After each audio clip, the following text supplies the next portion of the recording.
think we gotta kind of be careful how we make those decisions. Good evening, everybody. Welcome to the Town Council meeting. It's August 8th, 2023. We just came out of executive session. So, Margo, will you take roll again and do your thing? Yes, for the benefit of the public, I will take roll call again. Councilman Armington. Yes. Councilman Cotton. Present. Councilman Foster. Here. Councilman Anacone. Here. Councilman Silva. Present. Councilman Umbriak. Here. And Council President Mayer. Here, thank you. You have a quorum. Thank you. We will have a moment of silence, and let's all remember our Lieutenant Governor who just recently passed. Thank you.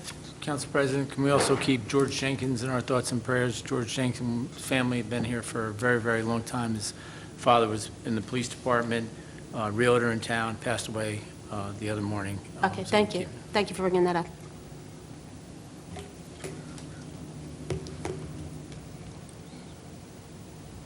If everybody will raise for the Pledge of Allegiance. To the flag of the United States of America and to the republic for which it stands, one nation, under God, indivisible, with liberty and justice for all. Okay. Moving on.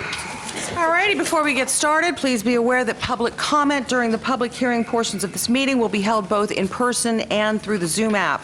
At the appropriate time, members of the public wishing to speak should indicate so by raising his or her hand in chambers or in the app. To comment via Zoom, click on the Raise Your Hand icon at the bottom left side of your screen. You may also raise your hand by pressing *9 on your phone. When it is your turn, the moderator will send a signal through the app and ask that you unmute yourself so that you may be heard. To unmute yourself on the phone, press *6. There are 3 items on the consent agenda. I will be reading them separately for consideration. Item number 1, approval of minutes for the July 11th, 2023 Town Council regular meeting. Oh, motion to adopt consent agenda item number 1. Second. Councilman Armington, That's myself. I think I abstain, right? you are abstaining. Councilwoman Cotton, Yes. Councilman Foster, Yes. Councilman Iannacone. Yes. Councilman Silva. Yes. Councilman Umbriak. Yes. Council President Mayer. Yes. Item number 2, approval of minutes, July 26, 2023, local ABC Board special meeting. I will make a motion to approve minutes of July 26 ABC Board hearing. I'll second. Councilman Armington. Yes. Councilwoman Cotton. Yes. Councilman Foster. Yes. Councilman Iannacone. Yes. Councilman Silva. Abstain. Councilman Umbriak. Yes. Council President Mayer. Yes. Motion carries. Item number 3, 2024 St. Patrick's Day Parade, March 9th, 2024, 12 to 3 p.m. with a rain date of March 23rd, 2024. I will happily make a motion to adopt the 2024 St. Patrick's Day Parade application. I will second. Councilman Armington. Yes. Councilwoman Cotton. Yes. Councilman Foster. Yes. Councilman Iannacone. Yes. Councilman Silva. Yes. Councilman Umbriak. Yes. And Council President Mayer. Yes. Motion carries. At this time, I will open the floor for a public hearing on any matter that is not already on tonight's agenda. For remote members of the public, please raise your hand in the Zoom app to indicate that you would like to speak. If you've joined the meeting via telephone, press *9. Kindly state your name and address and limit your comments to 3 minutes or less. Be advised that any derogatory comments targeting members of council and/or administration may be ruled out of order. No comments were received via email. Also, please be reminded that all public comments will be heard prior to council responses. Thank you. So, starting in the chambers on this side, does anybody, well, we'll start on this side. You can go ahead. Sure. Please come up and state your name and address. Just going to start on that. Yes. Hello, Janet Hoke, 21 Altamont Court. Janet, one second. Pardon me. Council President, we're having an audiovisual issue. If we can just pause for a short moment. We will be in recess for a moment. I'm here with my neighbors and And would you mind just tilting the mic so that people at home can hear you clearly? Sorry. My name is Jean Longo, and I live at 18 Altamont Court, and I live there with my family and have been there for 20 years. And we're here today to raise an issue about the noise volume in our neighborhood, and it doesn't just affect us, but it affects many of our neighbors. And so I'm just going to ask them to stand so you see their presence. So if the Altamont Quarters just stand. Wow. Okay. So, Please speak into the microphone. yeah. So we wanted to thank everybody for the work that you've already done on this. We understand that this is kind of an ongoing noise problem that many of you have already helped us with. But to just take a step back and say that we're here to put this issue on record and also to enlist your help in figuring out a way forward with this noise problem. So many of you have been involved. But for those who haven't, I just wanted to quickly recap. There is an HVAC on the top of 41 Elm Street, and we think that there's a chiller up there as well. So these two big competing machines up on this apartment building. And the noise that it generates really affects the quality of our lives on Altamont Court, as well as it could potentially affect our home values. So we wanted to come in today. We know that in the past, the team here has helped to raise this issue with the management there. And what I understand from Brian Mulligan, who is the contractor for... Construction official. Construction official, thank you. Couldn't remember his, at Morristown. He told me that when they first put in this piece of equipment, that it was put in incorrectly. So with the help of many of you on this board, it was redone, and so it quieted it down a little bit. But unfortunately, it did not fix the problem. My house is the fifth house on the left, and I can't really even use my backyard. I moved here from New York City with my husband, and we wanted a backyard, and we were really excited about it. But now, when we sit back there, we could barely hear each other when we talk. We also have a water feature that we don't even bother plugging in anymore because we can't hear it. And so the noise volume on this thing goes up and it goes down. And so once it was first fixed, our team of neighbors went and talked to people here in town, and Brian came out with a police officer, I believe, who had a decimal meter, and he went around Altamont Court kind of checking the noise volume. And I don't know what day he did this. I don't know whether it was like a Ms. Hoke, 95-degree weather day. I'm so sorry to interrupt you. I just want to let you know that your 3 minutes are up, so if you could please...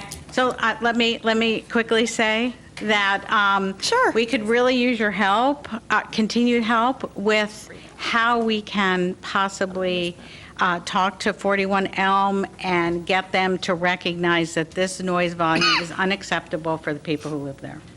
Okay. I would just add a small thing. There are actually two pieces of equipment on their roof, and the two pieces of equipment are right on the edge of the roof facing Altamont Court, which doesn't help with the noise. And my understanding is the HVAC unit was indeed, as you said, replaced. The chiller, I don't know about. And I've spoken to just pals Thank you. of mine, guys around, who know about these types of equipment, and they said, this isn't a difficult thing. You can put baffling around the thing, or there are certain things that often go wrong. Like Thank you fans. so much for your comments. So it shouldn't be that difficult a thing to fix. is my Thank you very much. Thank you. Thank you. Thank you very much. Oh.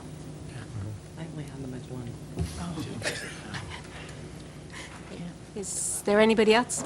Yes, sir? Oh, it's that. Love this guy. It's that Kolar. Sorry, Mayor Channel. Take your time. My name is Thad Kobalars. I live at 30 Altamont Court. I've lived there for over 40 years. I've come actually to make two requests of our mayor. So, Tim, I suppose the dB level of the sound has already been measured. I ask that you repeat that test. Sure. Things may have changed, the system may have deteriorated and now causing a louder noise than it had in the past.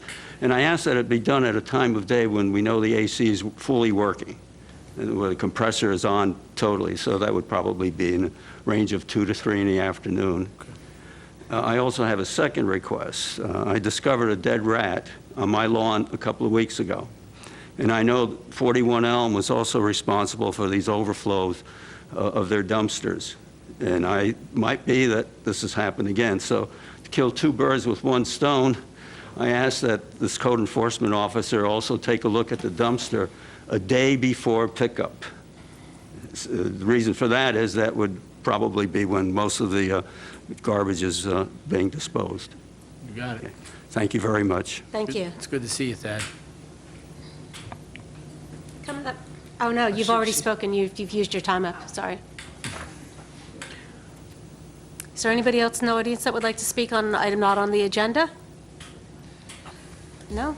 Jillian, is there people online? Yes, we have two hands up on Zoom. The first speaker is Daniel Costu. I apologize if I mispronounced your name. If you would please unmute yourself and state your name and address for the record. Yes. Hi, my name is Daniel Costu. My address is 16 Washington Street, and I'm speaking on the adoption of resolution I believe it's 022-2023. The demolition of 2 to 10 Washington Street. I'm sorry, what was that number, sir? It's ordinance. Washington Ordinance 022. Yeah, I believe it's 022-2023. Nobody can hear on Zoom. I'm sorry? People can't hear on Zoom. I can't hear you.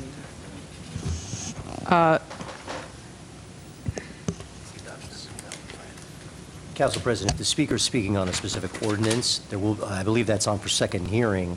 And There will be a public hearing The on- proper time to speak on that ordinance will be, September 12th. yeah, thank you. Right. Oh, Just having a September problem with 12th? Zoom. Somebody's Okay. texting me. Thank you.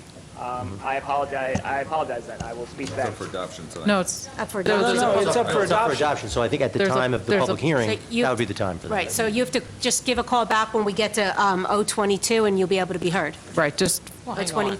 right. Mr. Costu, if you just raise your hand at the point in the agenda where there's a public hearing on that ordinance, and then you can make your comment at that time. Okay, so the 2 to 10 the 2 to 10 Washington Street demolition ordinance is being voted on in September, not in August. I thought it was on We voted tonight. It's voted on tonight. There will be a public hearing on that ordinance later in the agenda. Oh, in this agenda. Okay, got it. Yes, so just when that point comes up, you can raise your hand again. Okay, thank you. Thank you. Somebody just texted me, is Zoom okay? Somebody just said audio can't be heard. It might have just been the call in though. I see the microphone Okay. active, That's so it looks like you can hear. fine. Okay, we'll go on to the next person, Jillian. Okay. The next person is Alan Wells. If you please unmute yourself and state your name and address to the record.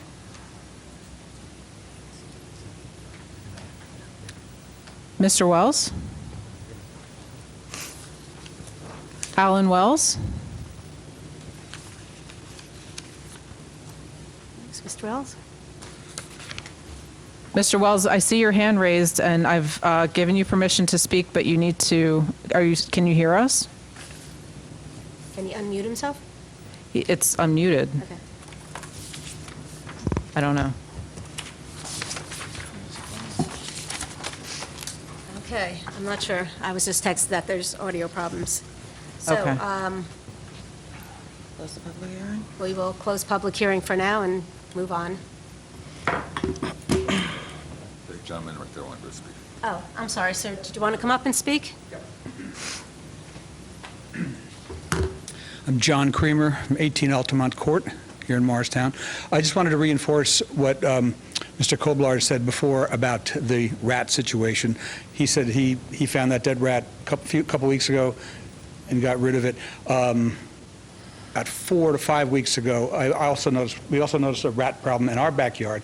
We keep our garbage all nice and sealed, but we'd be sitting there looking out the back window and see a rat come under a fence and scurry through and go back out the other way. I put a trap out, and I did catch a rat. I don't know if he was, if that constitutes the whole population or not. I have not seen any rats since, but it's a problem that seems to be popping up on our street, even though we're very tidy on Altamont Court.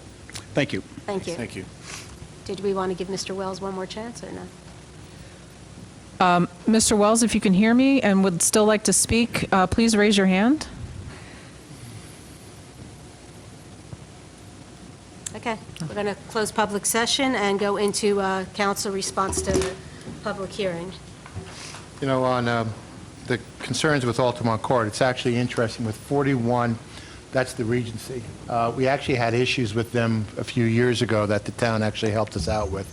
And at that time, it was after their renovation, and there was problems. At that time, and I recall, because we worked on this, there was problems with the sound, again, with the HVAC from the roof, and it was fixed at that time, because that noise problem went away until then.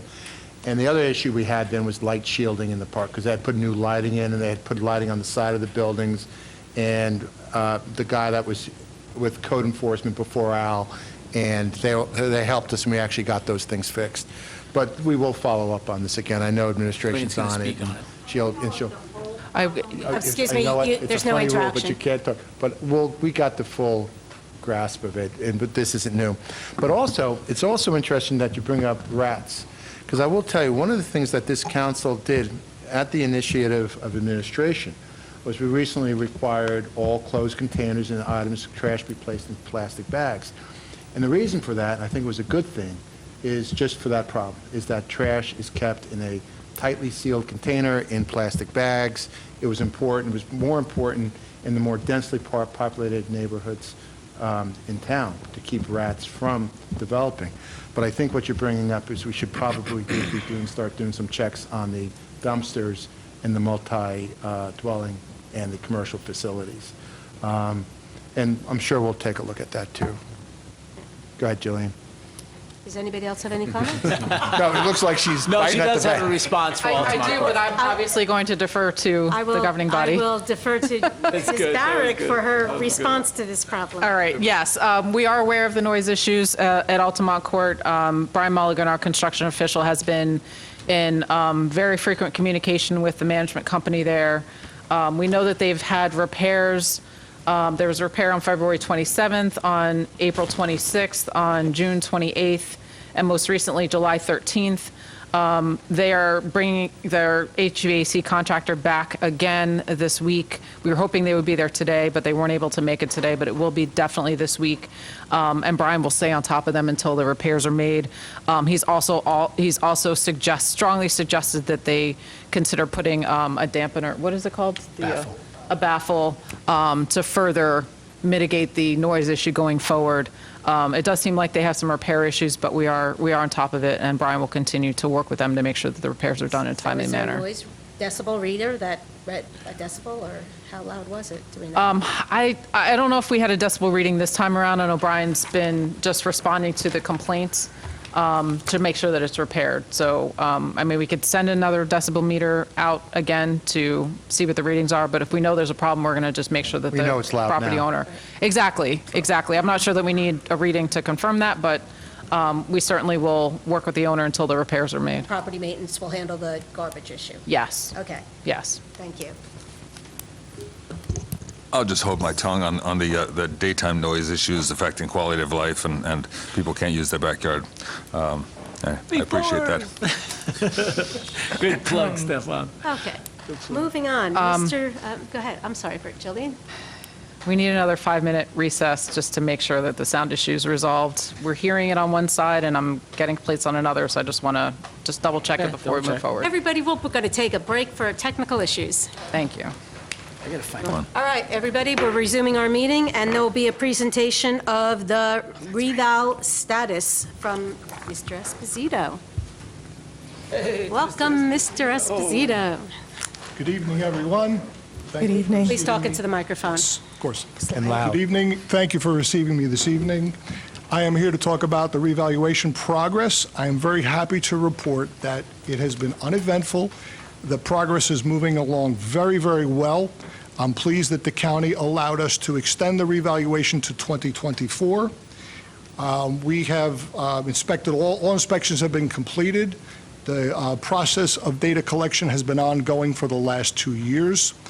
And ultimately, we have a goal of sending notices out to our residents mid to late September so that we have ample time for our residents to digest the information and schedule hearings with the revaluation firm should they have questions about the new number, questions about if they don't agree with the new number, they can present data. The reval firm is a Morristown firm, so they have offices right here in Morristown.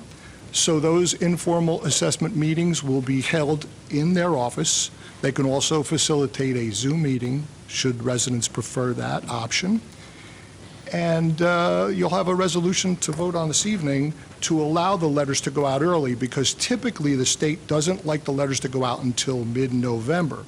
As your assessor, I am hoping that we can get those notices out early to allow our residents more time, because we have a tight window from November to January 10th when the book must get filed by me as your assessor.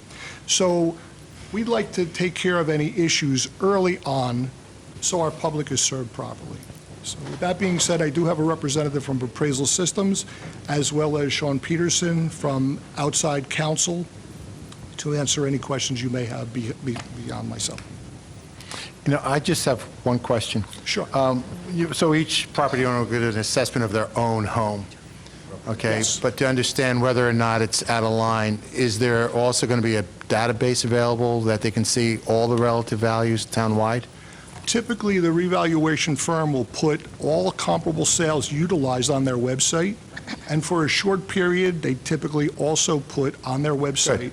that data. We Good. don't leave it up for a long period of time, just in the beginning, for people to see And that. they'll know they can go there and look. They can to go there see and look. where their home stands relative to other Go- properties. Correct. It'll all be available on the website, Yeah. as well as sales data used for the entire town. Perfect, because I think if you do that, it'll cut down on the number of questions you might get. And how'd it play out? You were going a third go up, a third go down, a third stay the same, so, That's General? typically the general rule of thumb. It's a little too premature. We're still working on the data. They're still working on the data, but that's generally the rule of thumb. okay. All right. Mr. Yes, Doherty? Mr. Knight. Could you make sure when the letters go out that the public's information in that letter, they understand that when their property gets reassessed, that doesn't include the new tax rate. So they don't want residents to freak out because their property value is going to go up, and I'm sure Morristown's doing property values are going to go up, that they don't know what the actual tax is going to be. So I don't want residents to, I saw somebody shaking their head over there, I don't want residents to be like confused because the tax rate won't be set yet. So could you kind of just make sure that happens? That will be included in the letter to all the residents? Okay. 'Cause you know Can we people- do that? Typically, And Mayor, that doesn't happen until 2024? I don't know when, it happens sometimes early in 2024, I think, February maybe, or? no, the letters will go out this year, but the impact will be felt in the final bill for 2024, so typically November of 2024. Now, the revaluation company will give an estimate of what we believe the tax rate will be. Right. So it'll give them an indication, so they will have that up front. Okay, Okay? All right. Thank you. thank you. Thanks. Don't want any surprises. And thank you for the due diligence you're doing and the work you're doing. I really appreciate it. Thank you for the opportunity to work for Morristown. Thank you. Thanks. Mayor, I don't know if you heard Julian mention, please talk into the microphone. Okay. Okay, Councilwoman. Okay, moving on to train station redevelopment project. Everybody have popcorn?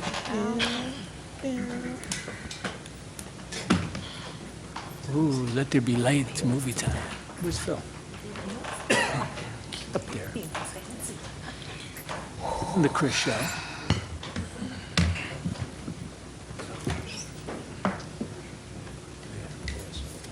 You guys.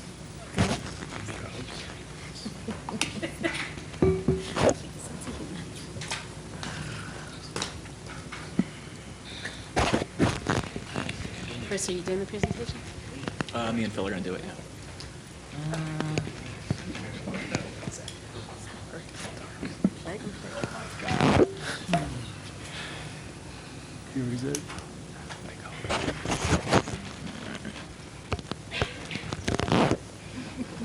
Just got an email, there's no audio on the live stream. I'm not sure if that's an old email.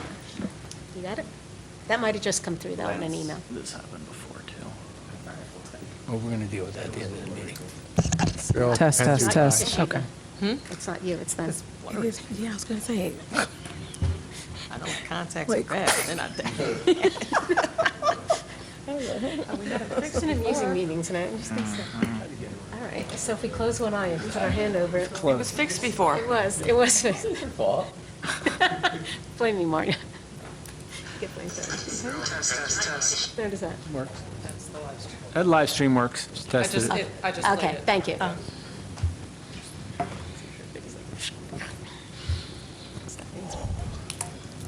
right, that works. Now this doesn't work. You got to turn it on. Yeah, you have to turn it on. Turn it on. Turn it on, Phil. It's warming up.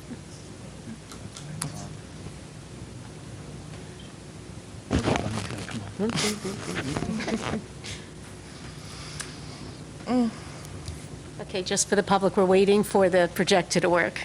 Okay, sure, on Zoom. This can be seen on Zoom, right, Sharon? They're going to have to run the camera on it. Oh. Oh, so they know it's a blank screen.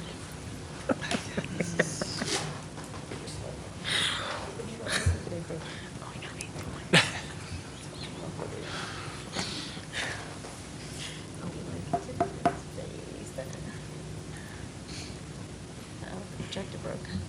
You know.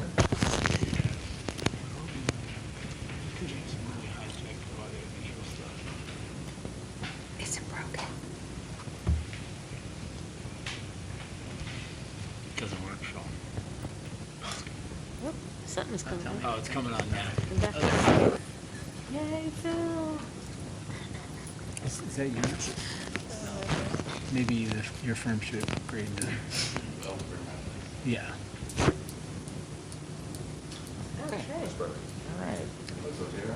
That's fine, don't touch it. Don't even touch it. Okay, everybody cover one eye.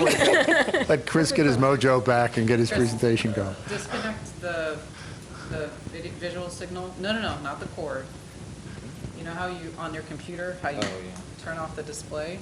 I think that's how you fixed it last time. Is that what I did? Oh, wow, yeah, look at All that. right. Don't touch it. Raise Don't touch it. for Jillian. Okay. And please speak into the mic. Don't Yeah. touch the table. All right. Good evening, everyone. Thanks for being patient with us. I'm Chris Colley. I'm with Topology. I'm joined by Phil Abramson over there, also with Topology. We have a very brief presentation to sort of refresh the council and the public's memory about the train station redevelopment project. You might recall that way back in December of 2018, the council adopted the train station redevelopment plan, which set the zoning for areas around the train station here in town, and excited that tonight, 2023, we are here for the redevelopment agreement on the matter. So I'm just going to walk through a little bit of an overview and sort of hopefully give the council and the public enough background to understand the content of the agreement, which is on the agenda. So to refresh folks' memories, the properties that are subject or part of the train station redevelopment plan are located in the parking lot that's on the sort of Staples side of the train station, 4 lots, a little under 2 acres. The one sort of topographic thing that people should be aware of is that Lumber Street, which is on the right side of that blue polygon there, is high, and then the portion of the parking lot which is down here at the corner of Lackawanna is low. So everything up here is higher than everything that's down here. The agreement includes quite a bit of detail about the nature of the project. There will be 89 residential units. 13 of those units will be on-site affordable units. There will be up to about 3,900 square feet of retail space. I'll show you some pictures in a moment so you can understand where that retail would go. There will be 166 parking spaces. Of those, 128 will be in a parking structure, 2 levels. 34 will be surface on the site, and 4 will be off-site. I put that in quotes because it's really just right across the street. Importantly, there will be a bike depot within the property that includes at least 72 bike parking spaces. There'll be a variety of streetscape improvements along the different roads within the redevelopment area. And, worth noting, especially as I go to pictures, that while the council is considering a redevelopment agreement this evening, ultimately this, like any project, would go to the planning board and they would review the details and deal with the project specifics and any detailed items. So some quick pictures for you to see. These are renderings that were prepared by the redeveloper's architect. So this corner here, this is Lafayette, sort of coming around. This is Lackawanna Place, right in front of it. A couple of things just to orient you here on what you're seeing. There's 2 garage entrances that you're going to be able to go into from this side of the project. One is sort of over here in this corner, and this is the level that would include public parking. And then a second one is sort of generally located right here, and this would go down, and that's where the majority of the residential parking would be located. Just one important design factor here for these garages, and you can kind of see it. It's really important in the redevelopment plan, and I think it's reflected in the redevelopment agreement design, that these areas in front of the building are pedestrian friendly, traffic moves slowly, and you can kind of see that. You can hardly tell there's a driveway here. Just quickly, the couple of retail bays are one here on the Lackawanna frontage, one here in the center, and then one over here on the lumber in the background of the train station. The other view we want to share with you is this is sort of coming down the hill of Lafayette. This is Lumber Street here. If you know All County Rental, it's sort of off image on the left. So there will be perpendicular parking, which is created here, direct entry stoops into residential units located along here, and about 24 public parking spaces there. And then really some nice landscaping and improvements going down Lafayette as you move towards the train station. To see what all of that'll look like sort of from the sky, this is the conceptual site plan, sort of washed out here in this image, but this is Lumber Street, which you can see 24 public parking spaces here, more public parking on Lackawanna here, and a few parallel parking spaces right there, and then the building obviously in this L shape housing the 89 units.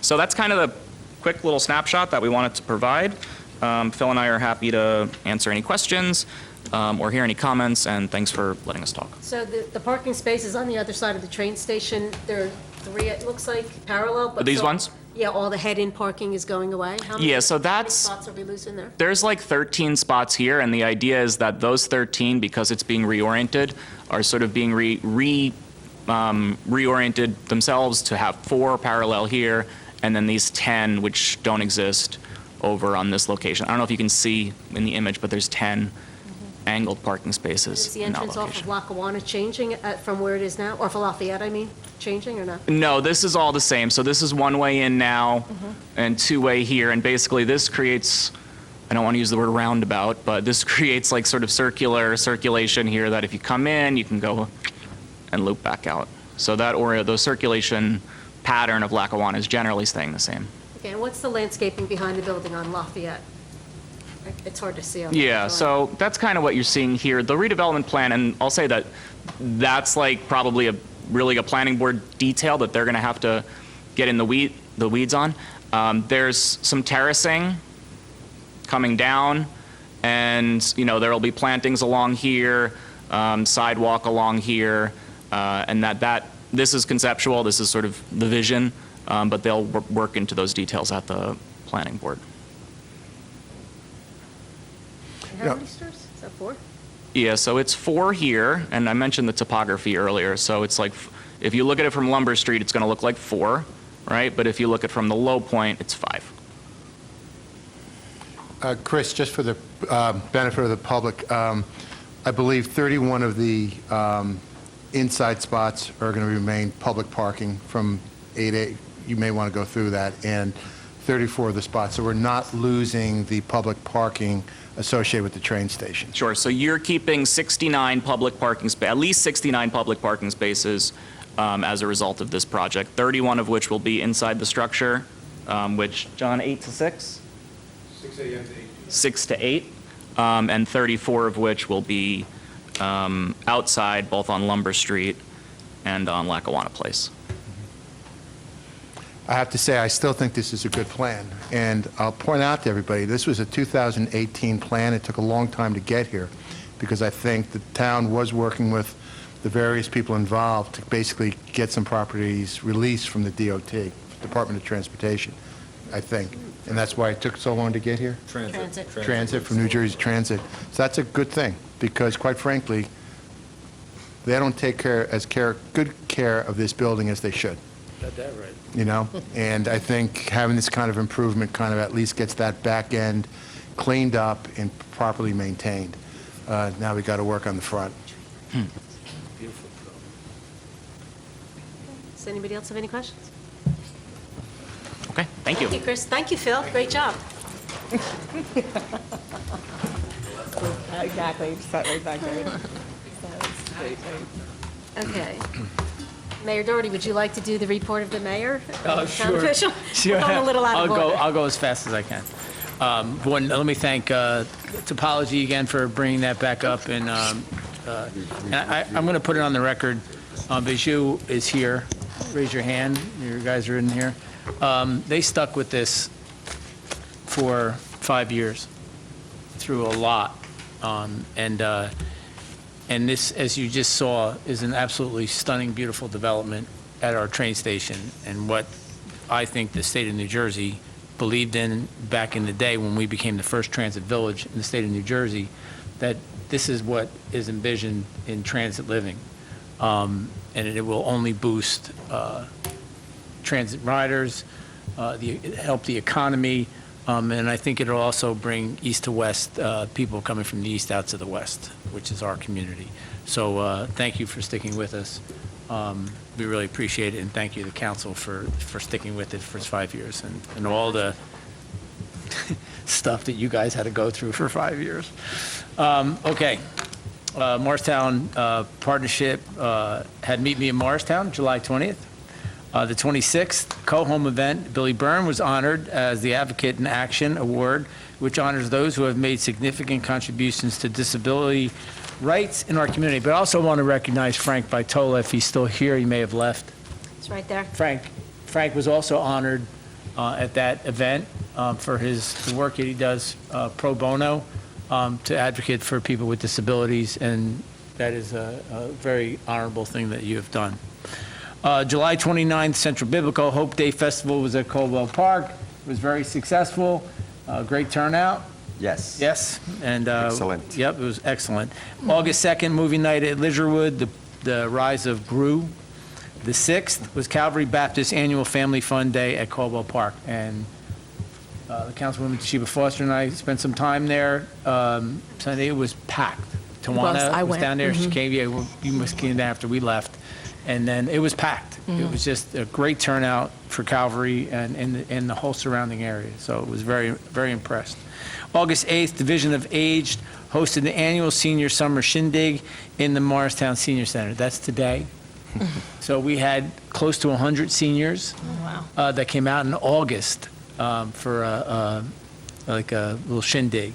It was actually really good, and they had a great time, as they always do here in Morristown. So mark your calendars for upcoming events. Saturday, August 12th, let's come together. 2 annual art shows at Coldwell Park. That's August 12th at 1 p.m. to 8 p.m. Thursday, the 17th, 5 p.m. to 9 p.m. Morristown Partnership Meet Me in Morristown. You can visit morristown-nj.org for the schedule and vendor information. Again, that's Thursday, August 17th, 5 to 9. Saturday, September 2nd, Labor Day Jam at Coldwell Park. They do it yearly. It's 10 a.m. to 6 p.m. on the holiday weekend. And September 4th, Town Hall is closed in observance of Labor Day.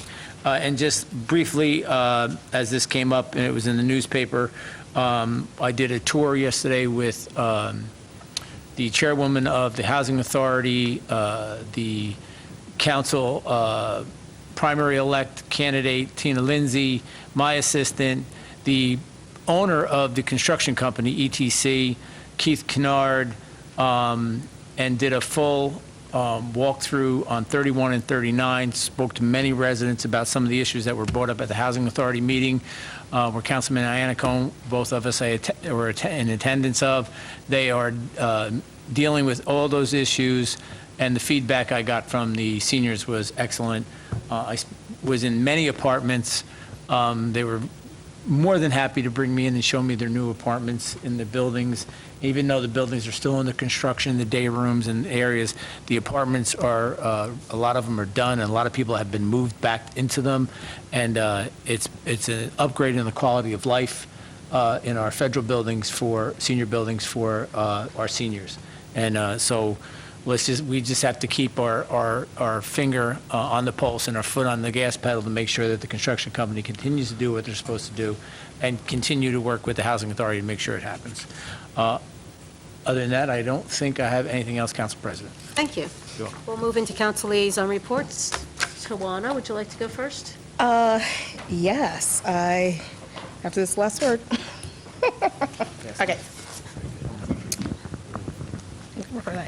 Okay, Shade Tree Commission has completed the tree species list for the fall planting in the business district. They will fill 67 empty spots. This will put a big dent in getting the business district complete. However, Shade Tree Commission anticipates the need for another 20 trees next year. Planting should take place in early October.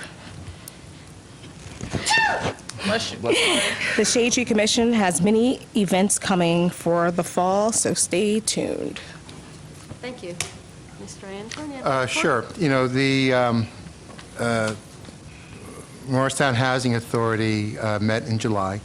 There was actually, this is, as people know, they no longer meet over on Manhattan Village. We actually meet now on the 4th floor here in this building, where the Morristown Housing Authority has their quote-unquote headquarters. What was nice about this meeting, it was the first time since I've been the liaison, and I've been to all but one meeting, that there was public there, which was very, very good. I thought it was excellent. Their concern, of course, was everything we read in the paper about the trees being removed, and it was being somewhat addressed, but not to the satisfaction of the public by the leadership of the Housing Authority. You know, the second thing that was good about the meeting is there was 2 or 3 people that lived that actually sparked the reason for the mayor to go and visit, and Keith Kennard and leadership to kind of get down there, meet, and see what was going on, and try to put some pressure on the management company and the owner of the properties to do the improvements in a manner that's very conscious of not imposing, particularly on the quality of air, because there's a lot of dust in the air, and there's people there that are elderly, some people that are sick. That's why they're on, you know, public support. And so they have to be a little bit more conscious of that. And I think the mayor is correct. I think the message was delivered. But it is interesting that every few months messages like this have to be delivered. It does go back to the root of what is the Morristown Housing Authority now that the properties have been sold. You know, they don't manage the properties anymore. It's a management company that manages those. And one of the suggestions, and quite frankly, I defended Keith at the meeting because Keith is in the middle, yet he's not part of the management, and he's not the owner. We're not the owners of those properties anymore. Those are owned by a private company, okay, and they're funded through Section 8 voucher system. And the primary, if not the sole function of the Housing Authority is qualifying people for a voucher, for a Section 8 voucher, and basically facilitating the funding mechanisms between HUD and the owner of the property on the reimbursement for those vouchers. It's a financial entity now. And I pointed out to Keith, I said, Keith, you know, this ain't your responsibility anymore, quite frankly, you know, because you're not part of the management company. So it raises the issue, you know, do you expand the Housing Authority where the management company and the owner actually comes to the meeting and doesn't put the Housing Authority in the middle of these issues? Because that's who they should be dealing with directly, You should be dealing with the management company just like you would deal with your landlord, just like the people tonight were having issues with 41. Put the person that's responsible in the meeting. And the second alternative, quite frankly, is, and I'll say this publicly, I think they need to organize, and I think there's got to be true resident representation, where the Housing Authority used to somewhat do that in the past, and they should have direct access to the management company so that you have that vehicle. What's the power of the council? The power of the council is we appoint the Housing Authority. What's the power of the Housing Authority? The Housing Authority can do one thing at this point. If things are bad, that bad, they can hold a voucher payment. They can hold a voucher payment. You know, they can put pressure on, just like what the mayor did, put pressure on the management company to basically act, and that's what we can do. But later on tonight, we're going to be reappointing somebody who I support to the Housing Authority. That person's been very, very active at the Housing Authority. But I think we've got to be very conscious in how do we protect the people in our public housing? How do we continue to protect them? Understanding now what the Housing Authority does, which is basically holding that financial nut, okay? I think it's very, very important that we get somebody that has an accounting background, a forensic background, a compliance background on that board. Because I've been going to those meetings now since last January, and the questions are still not being answered clearly. And you need somebody with that kind of background that can understand the issues and actually call the question. The Housing Authority last year, with the financials that were finally presented, and this was probably the second time I've seen financials since I've been going to those meetings, actually lost money, lost in the millions, okay? And it was because of the improper management of the vouchers, okay? Now, they're going to try to get that money back, but basically they had a loss. And there's no reason, because it's money in, money out. That's what it's supposed to be, okay? But we need to put somebody on there that can keep a very close eye on it professionally from a financial standpoint. It's very important. It's almost crucial that we get that person at the next appointment onto that board. And I'll leave it at that. But that's what I have to say about the meeting. Thank you. It was a good meeting. I'm glad I attended. Councilwoman Cotton was there. There's quite a number of people there. Thank you. I can go. Go ahead. Nate? Morristown Partnership. Members of the board and staff are currently organizing networking events for Morristown businesses this upcoming fall. Some upcoming events: Morristown Festival on the Green will be held on Sunday, October 1st from 12 noon to 5 p.m., so write that down. Exhibitor registration is currently available. For further details, please email festival@morristown-nj.org. The Morristown Farmers Market continues every Sunday from 8:30 a.m. to 1 p.m. in Lot 10. And the final upcoming event is Morristown in 3 Centuries Walking Tour, which I thought sounded pretty interesting. The Morris County Tourism Bureau is organizing a walking tour on August 12th, September 23rd, and October 14th, called Morristown in 3 Centuries. The hour-long tour will explore the historical sites of Morristown and a chance for residents to connect with the rich history of our town. Pre-registration and prepayment are required. More information can be found on morristown-newjersey-nj.org and morristourism.org. Thank you. Thank you. Environmental? Yes, Morristown Environmental Commission. The last meeting, they were evaluating the spring cleanup, and we already spoke about that here. It was very successful with the involvement of many segments of the community. They also had at the meeting Sustainable Morristown. They're looking to partner with them for new initiatives. They're looking also to visit the environmental commissions of Jersey City and Asbury Park to exchange ideas. If anybody has noticed, they have placed 3 blue cans at the business district. It's a pilot project for recycling. And also they're looking for more grants opportunities and new initiatives for the next year. Thank you. Okay, moving on to regular business. Okay, excuse me. There are 2 ordinances for introduction this evening. Ordinance O-24-2023, an ordinance amending and supplementing the code of the town of Morristown, Chapter 7 Traffic, Section 40.2, handicap parking on streets for private residences, to add 2 dedicated handicap parking spaces for residents of 7 Henry Street. I will make a motion to introduce ordinance O-24-2023. I'll second. Are there any comments or questions from council? Okay, on the introduction of O-24, 2023, Councilman Armington. Yes. Councilwoman Cotton. Yes. Councilman Foster. Yes. Councilman Anacone. Yes. Councilman Silva. Yes. Councilman Umbriak. Yes. Council President Mayor. Yes. Ordinance O-24-2023 has been introduced properly by title and will be considered further after a public hearing on September 12th.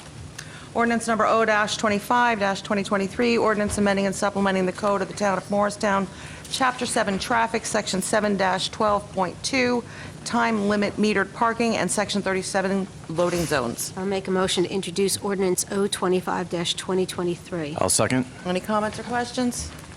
On the introduction of ordinance O-25-2023, Councilman Armington. Yes. Councilwoman Cotton. Yes. Councilwoman Foster. Yes. Councilman Anacone. Yes. Councilman Silva. Yes. Councilman Umbriak. Yes. And Council President Mayor. Yes. Ordinance O-25-2023 has been introduced properly by title and will be considered further after a public hearing on September 12th.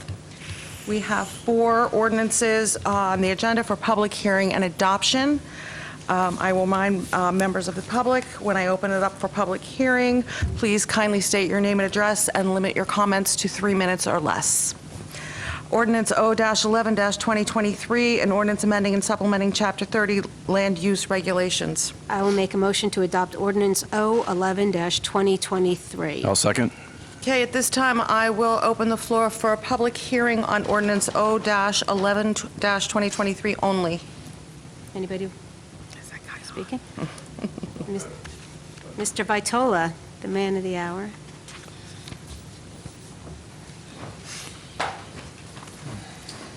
Good evening, Frank Vitolo, Sills, Cummis, and Gross. I wanted to thank the mayor for his kind words on the Co-Home Award. Appreciate that. I'm here on behalf of 2 clients. You've heard this before because at the last council meeting when we introduced this ordinance, I had similar comments. You also should have gotten a letter from me on behalf of Scotto Properties. I'll cut right to the chase. I'm here to talk about Blatchley Place. This is the property where Town Restaurant is. It is slated to be downzoned from 4 to 3 stories under the ordinance that you're going to adopt this evening. To be blunt, it makes no sense. You just did a redevelopment agreement for a property that's just as close to the train station. It's 5 stories, and you're downzoning this property to 3. It's in a transit area. There's no chance it can be a canyon because there's a train station across the street or train tracks across the street.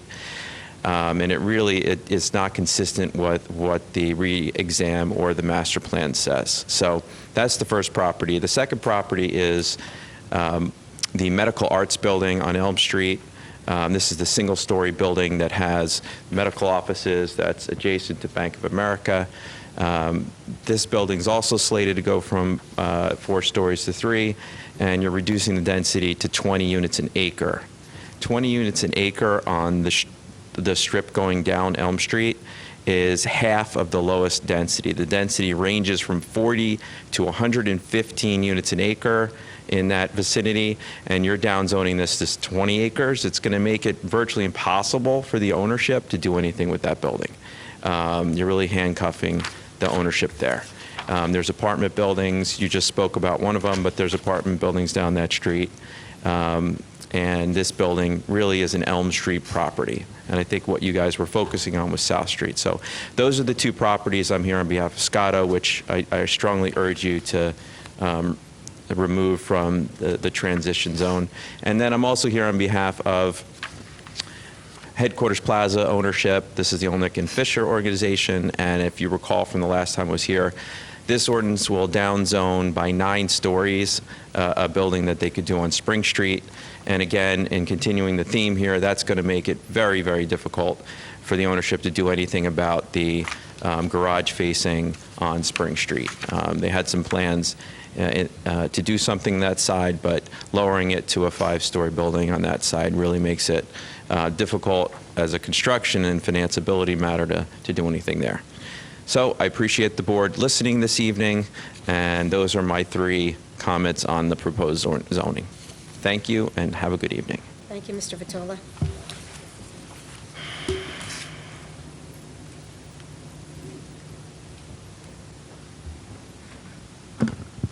Good evening, ladies and gentlemen. Lawrence Litwin, 118, it used to be 118 Washington Street. I'm Post Office Box 235 in Mendham. I represent Motown Properties, the owners of 140 Morris Street. I was under the impression that they were being downzoned from 4 stories to 3, but Mr. Abramson told me I was incorrect. Is that correct, Mr. Abramson? Yes, I'll speak. So if that's put on the record, I'm more than satisfied. Thank you. Thank you, Mr. Anybody else in the audience that would like to speak? Jillian, is there anybody online that wants to speak on this? Mr. Abramson, would you like to speak on this? Just to Mr. Litwin's last point, and I did get a chance to talk to him before the hearing. He did write a letter, and I just wanted to put him at ease and put his client at ease that those properties at the corner of Lackawanna and Morris Street are not going to be impacted in the way that he was concerned about, going from 4 stories to 3 stories. Those properties are 3 stories. As far as I remember, in being the planner here, they were in the B zone originally, and that was a 3-story zone. So they're not impacted by this amendment in that way. So I just wanted to make that clear, and I promised I would on the record, and here I am doing that. Thank you, Mr. Thank you, Mr. Abramson. Bill, they're staying 3 stories? Yes, sir. Thank you. And They're not impacted. They've never been 4. they've never been They've never for. been for. So, Thank there's you. a misunderstanding. I apologize, but it's. I'm sorry. I'm sorry. Sir, you already had an opportunity to speak. You don't get a second opportunity. Well, I was under the impression that... Sir, your time has elapsed. I don't think I had 3 minutes. That's correct, but you finished speaking. We had additional speakers. You cannot speak again.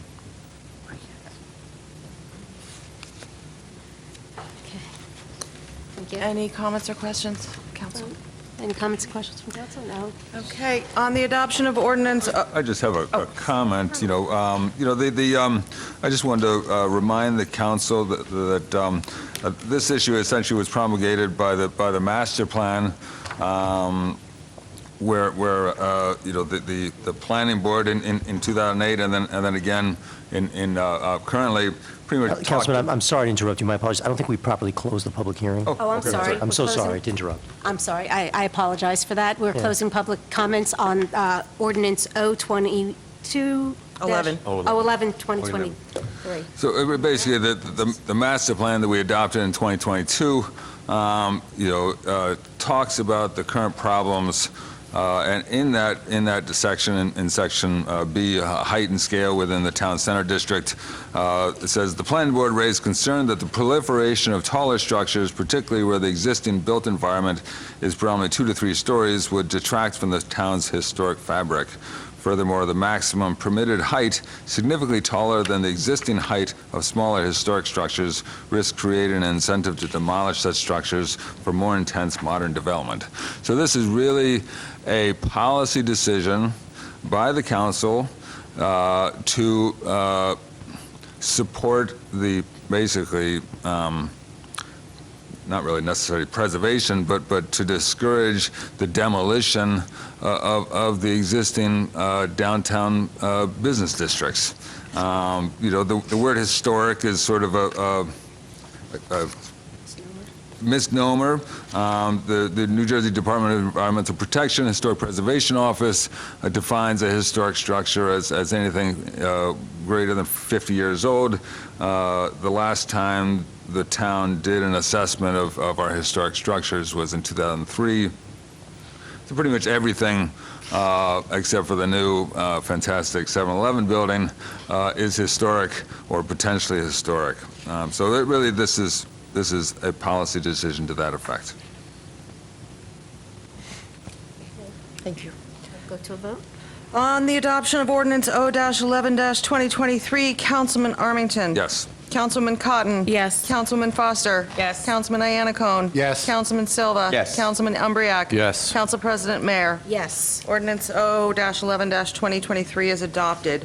Ordinance number O-19-2023, ordinance amending and supplementing Chapter 30 Land Development Ordinance of the Code of the Town of Morristown to revise the requirements for the location of off-site low and moderate housing. I will make a motion to adopt ordinance O-19-2023. I'll second. At this time, I'll open the floor for a public hearing on ordinance O-19-2023 only. Does anybody want to speak? No? Jillian? Nobody? Any Okay. com- Any comments? I will close public comments. And council members, would you like to speak on this? I just want to say that I'm happy that this was brought up and passed, and I know, the administration was on board with this, so that gave us the right to put all the affordable housing on the train station, which was going to be 7 units now to 13 units, so that's like a big deal for us, and appreciate it, and I'm glad this is being voted on tonight. Moving on, go ahead. On the adoption of ordinance O-19-2023, Councilman Armington. Yes. Councilwoman Cotton. Yes. Councilman Foster. Yes. Councilman Iannacone. Yes. Councilman Silva. Yes. Councilman Umbriak. Yes. Council President Mayer. Yes. Ordinance 19-2023 is adopted.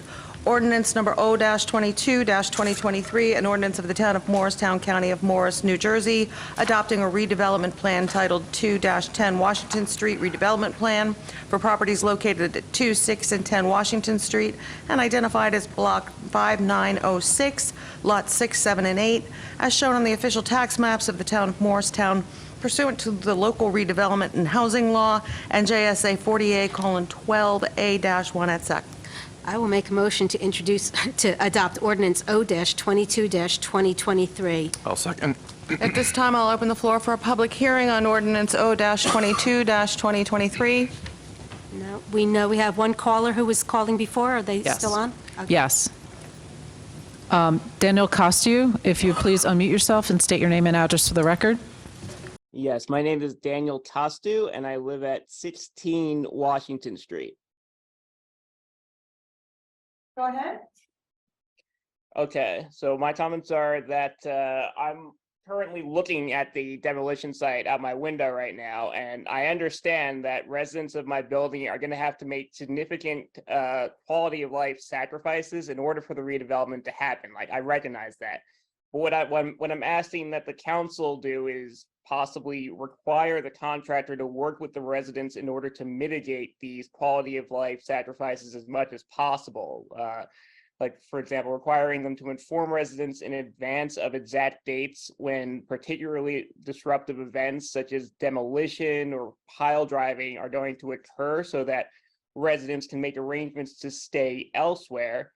And if these events are delayed for any reason, to inform the residents in a timely manner.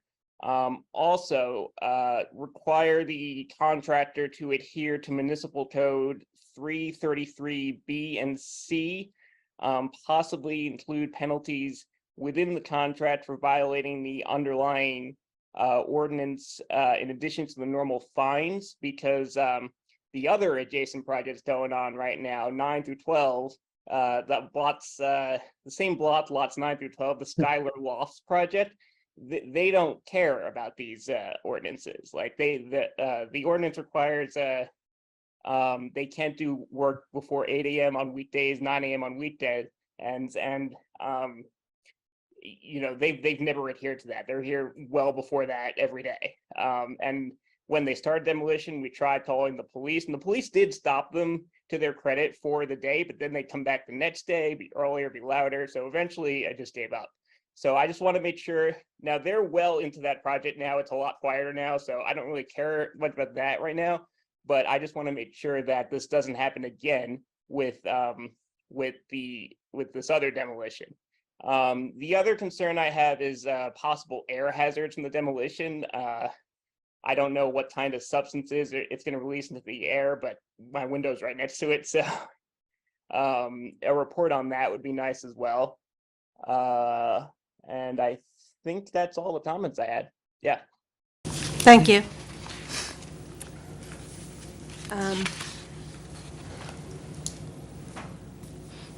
Yes? Close public hearing on this. Frank? Oh, we got Frank. I'm sorry, Frank, did you want to speak on this now? Yeah. Okay, called you before, you didn't raise your hand. Frank Vitolo, Sills, Compass and Gross. I am the attorney for this project, and I just want to, if Mr., what's his last name? Kosek is listening, my cell phone is 201-424-0492, and I'd be happy to sit down with you to discuss mitigation measures during demolition and construction as we get closer to the project. And I can assure you that I'm not involved in the Schuyler Place job. I can't speak to that, but all of my clients do meet with the neighbors and try to address their concerns the best they can. So we're happy to work with him as we approach construction. Frank, could you repeat that number again so the public can hear it? I got 201-424, and I didn't get the last four digits. Excellent. Okay, we are closing public comments now. I appreciate Mr. Vitolo for coming up and speaking and responding to the concerns of the resident. And Margot? It's also going to go, for our comment, it's also going to go to the planning board, so you'll have an opportunity to be heard at the planning board. And the planning board does put specific requirements in their resolutions, and it will also come back to this group with a developer's agreement, which quite often than not, our attorneys make sure that some of the protections that you're looking for in terms of the course of development are actually captured in the developer agreement if missed by the planning board. All right, thank you, Bob. Speak it to the microphone next time. Oh, I'm so Oh, sorry. I'm sorry. I think I was loud Okay. enough. On the Long night, I'm sorry. Does anybody else have any comments, council? No, okay. On the adoption of ordinance O-22-2023, Councilman Armington. Yes. Councilwoman Cotton. Yes. Councilman Foster. Yes. Councilman Iannacone. Yes. Councilman Silva. Yes. Councilman Umbriak. Yes. Council President Mayor. Yes. Ordinance 22-2023 is adopted. Easy for me. Ordinance O-23-2023, ordinance amending and supplementing Chapter 3-33, landscaping equipment and construction noise of the code of the town of Morristown to restrict seasonal use of gas-powered leaf blowers. I will make a motion to adopt ordinance O-23-2023. I'll second it. Okay, open up the floor for public comment on ordinance O-23-2023 only. Please come up and state your name and address, and you have 3 minutes to speak, please. Hi. Is that good? Sure. My name is Joan Bells. I live at 30 Erskine Drive, and I appreciate your considering this issue tonight. I was one of the people who knocked on hundreds of doors with the petition that would restrict gas-powered leaf blowers. So I'd like to tell you my personal experience. First of all, most people aren't home, but those who are home and those who did not wish to sign, for the most part, that was a pocketbook issue. People living in condos are very afraid that if their lawn service is required to buy an electric gas blower, an electric leaf blower, that their rates will go up. But if you check in with Maplewood, Montclair, Princeton, all those worries about, oh, people are going to leave, they're not going to work in our neighborhood anymore, our rates will go up, that doesn't bear out. So my understanding is that this quality of issue could be handled by public education. If people who lived in condos and private people understood that an electric blower costs less, is less to maintain, and you don't have gas to buy, that it really does not increase your costs. And I think most people would agree to this. It's just that they're worried it's going to cost them more money. So I would suggest with public education, we could probably have a good outcome for this quality of life issue. Thank you. Thank you. Is there anybody else in the audience who wants to? Please come up.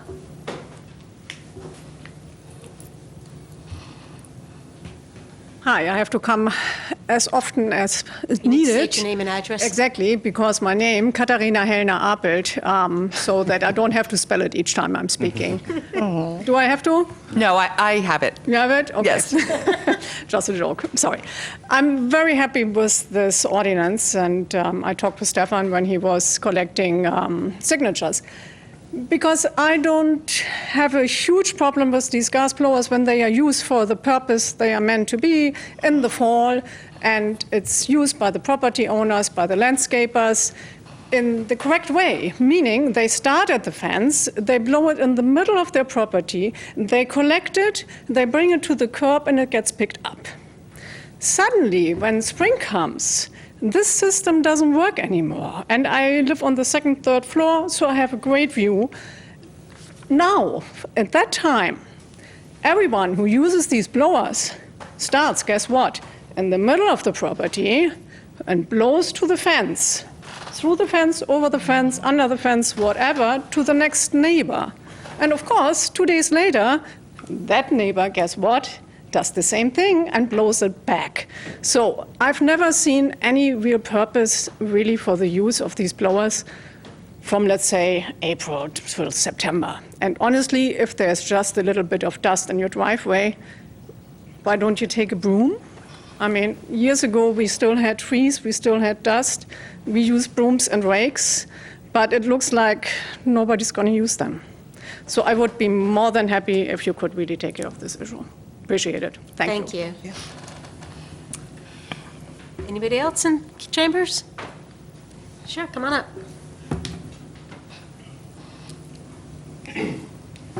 My name is Richard Ray. I live at 37 Knollwood Road, and I want to speak about this ordinance for some time.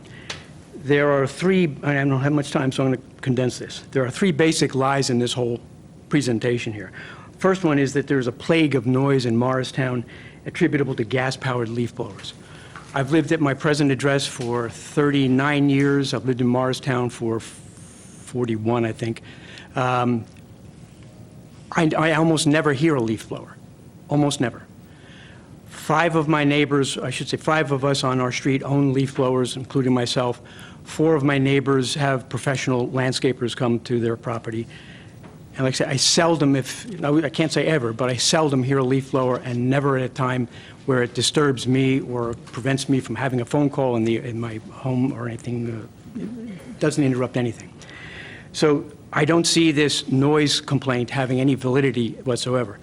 But in appreciation for Mr. Warmink, I think it was, over on 37 Knollwood Road, I traveled to his property last year. I think it was,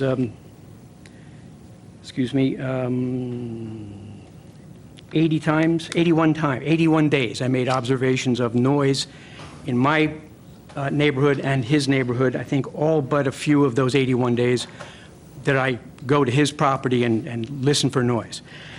Maybe 2 or 3 times I heard leaf blowers, maybe 4 or 5 times. Never at his property did I hear noise that was so loud that I thought it should be disturbing. One time, perhaps, when it was the brush cutter that was working on the opposite side of the street, but not a leaf blower. I noted the times that I saw landscapers there. I traveled the entire length of his road. Each time I came back, I made copious notes each time. There just wasn't this constant presence of leaf blower noise. It just didn't happen that way. So that first issue of the noise is just fictitious. There are all sorts of sources of noise in Morristown. There are loud motorcycles, loud car exhausts, there's airplanes. I hear the train from my home. I hear highway noise all the time at my home. And I can hear motorcycles opening up wide open, going down the highway. Leaf blowers has got to be the last thing on the list that I hear. Number 2 is that gas-powered leaf blowers are horrific polluters. That's basic falsehood as well. This is the leaf blower that I own. It's a steel... Mr. Ray, I just want to let you know that you have 30 seconds left, okay? Okay, that's not much time. I can't show you too easily, but there is a placard on the machine that states that it meets all of the EPA standards for off-road engines, including the state of California. Number 3, electric leaf blowers are the solution. My leaf blower emits 75 decibels of sound. This electric leaf blower emits 83 decibels. It's a louder, So your time has machine expired. And doesn't have as much power. That means more runtime, less work done with each. With each. Thank you, sir. And it's more expensive as well. Thank you for coming up and speaking. I'm sorry. Is anybody else in chambers? Please come up, Mr. Polipchuk.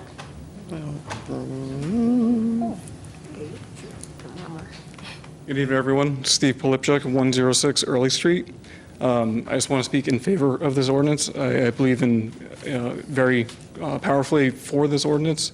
I appreciate that there are some areas in Morristown that don't have the noise issue with leaf blowers, but when you live in an area that has 50-foot wide lots and your house is 5 feet off the property line, it is a noise issue.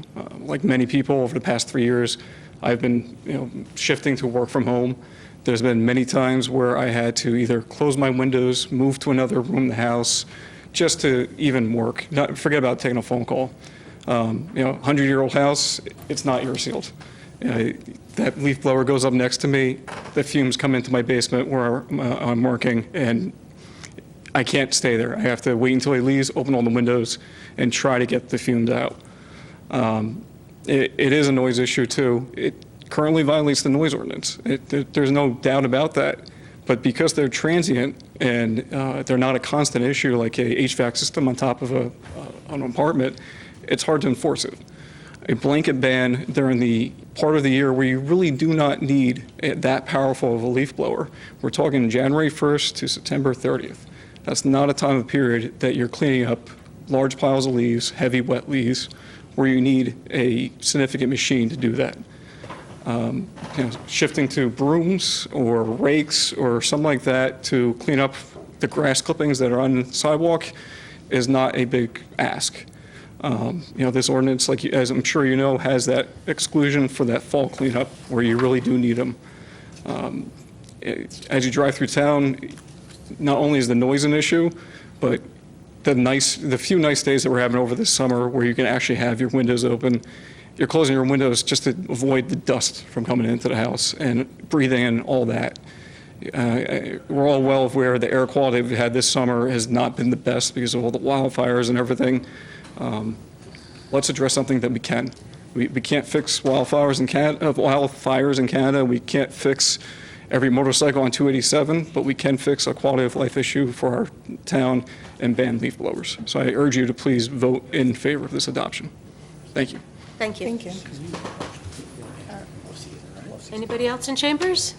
No? Jillian, is there anybody online that's calling in? Okay, I'm going to close public comments and open it up to council. Yeah, I'll just speak on this. The impetus of this was because council had put forth a ordinance to restrict use of gas-powered leaf blowers in the summer months. The majority of council voted against it, so I felt I would bring it to the voters. The mayor has said that you don't really hear any complaints. Here's 502 formal complaints from registered voters in town who want the town to enforce the noise ordinance on gas-powered leaf blowers. It is an issue of money, as the resident had said. Residents who own gas-powered leaf blowers don't want to give them up. They don't want to pay for something else that they don't feel is as appropriate. The people who have lawn service, again, don't want to risk having to pay any more money, and they clearly don't believe that the health and safety of their neighbors warrants them, limiting their use of gas-powered leaf blowers.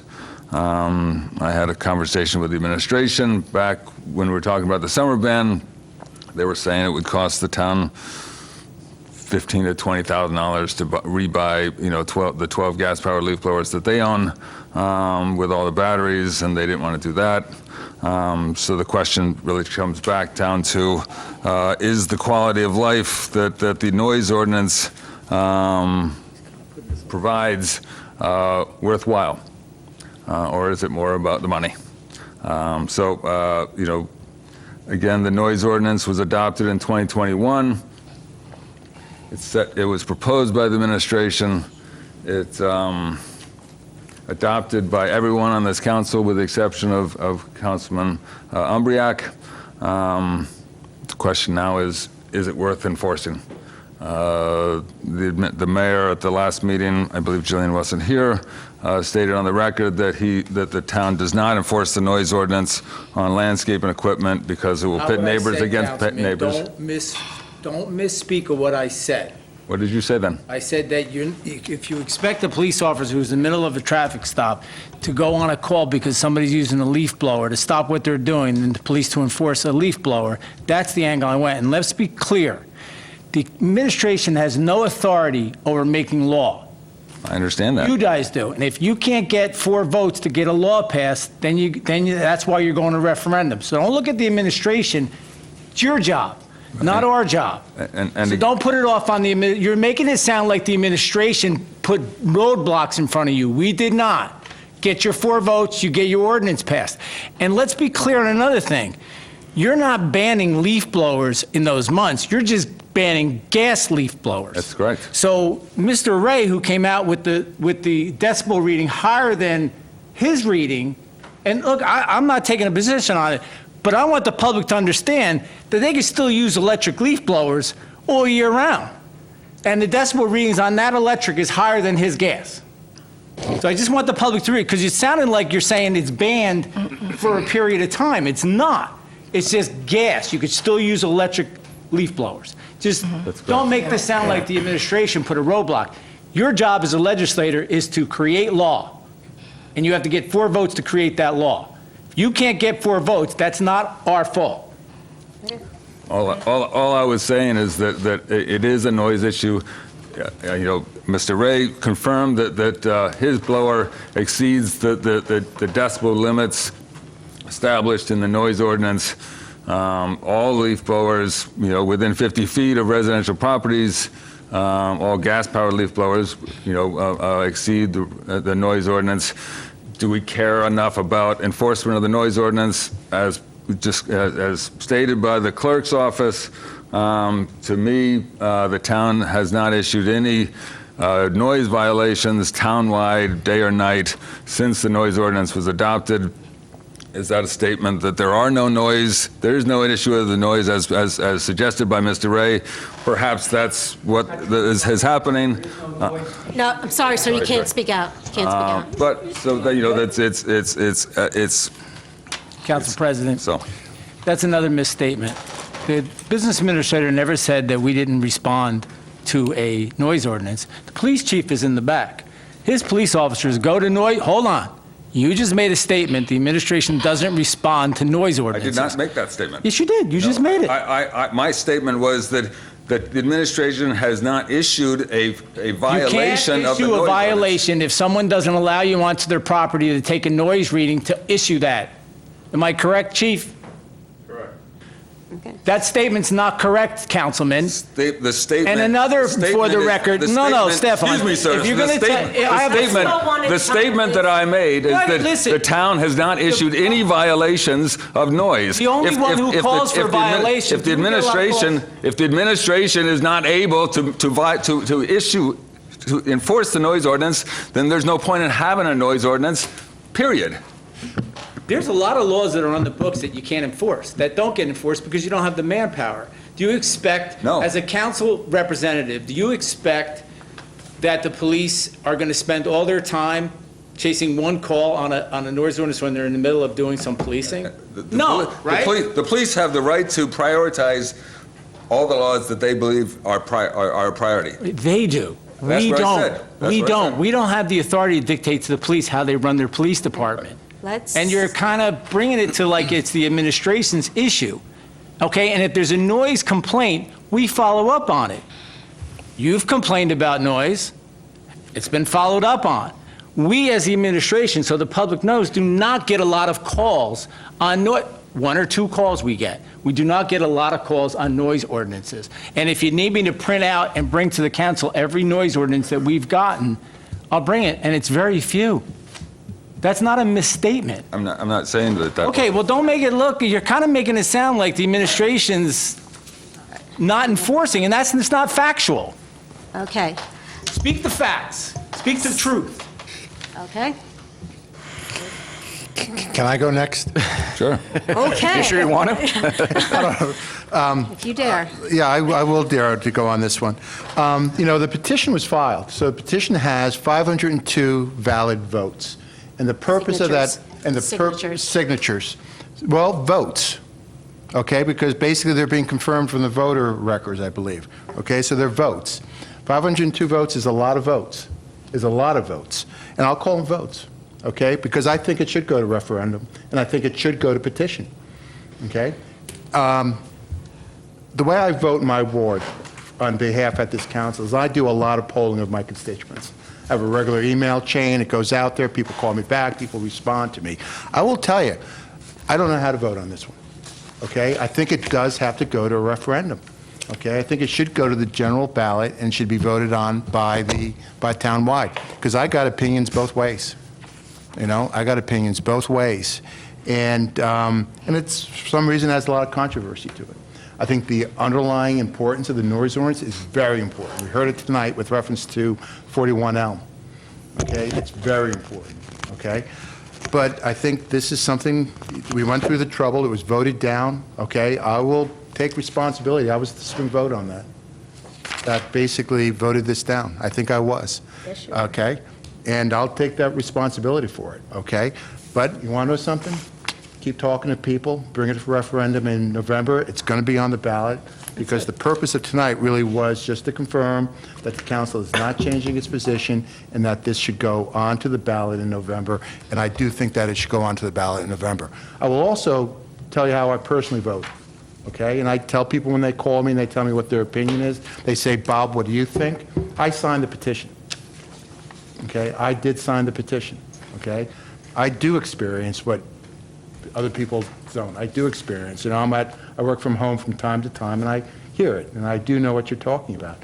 I think, and I will tell you that somewhat apologetically, and I'll put it out there, I was the one pushing for the limitation, the banning, probably season between January and September, and it did make it into this ordinance, and I appreciate it that it did make it into this ordinance. But I still think that the split in town is such, okay, and the debate with this is such that, you went through the effort doing the petition. I saw you folks out there collecting the signatures. I respect that. It's part of the democratic process. It's probably very, very admirable when these types of steps do get taken. Let's take it to a vote in November. And so I'm going to be voting no again. Just speaking from experience, I invited Joan to my complex where I live, and we have a unique situation in my complex. It's, 14 acres. We have a lot of lawn, and the guys, to justify it, ride gigantic leaf blowers all over the sidewalks when there's nothing on them all summer, every Thursday. So every Thursday, I can't sit outside and nobody can, and you can't really use the pool because the leaf blowers are going. Yeah, in the fall, it's great, and they do a great job, but, it's also extreme where I live. They're huge. They're not even they're not backpacks only. There's 12 guys that just line up and 3 ride and 9 walk with them, and it's horrendous. You have no peace in the summer. But Sandy, with all due respect, your association can control that amongst your association. Yeah, and I'm saying, we invited Joan, and she probably got 50% yes and 50% I don't want to sign. Oh, 50-50. Some people don't want to sign, they're renters, they don't want to sign. Some people are all for it, and there's some people that, they're listening to the same thing, and it's not bothering them for whatever reason. So, it's a good reason to put it on a referendum, on a ballot, so you get a good indication of what everybody in this town feels, and let more people than 7 of us decide this, because it's a hot-button topic. So, anyway, let's wrap this up and go to a... Well... I'm sorry. David wants to speak. Yes. Councilman, I apologize. Yeah, I was going to say the same thing. As we all know, the state law requires that if this doesn't pass here, it goes to a referendum. Speaking about laws before, that's an unfair law because this type of ordinance don't have the same process of introduction and then the part that we're doing today. The people that are opposed to this didn't have the opportunity that you have to organize people and go and knock in doors.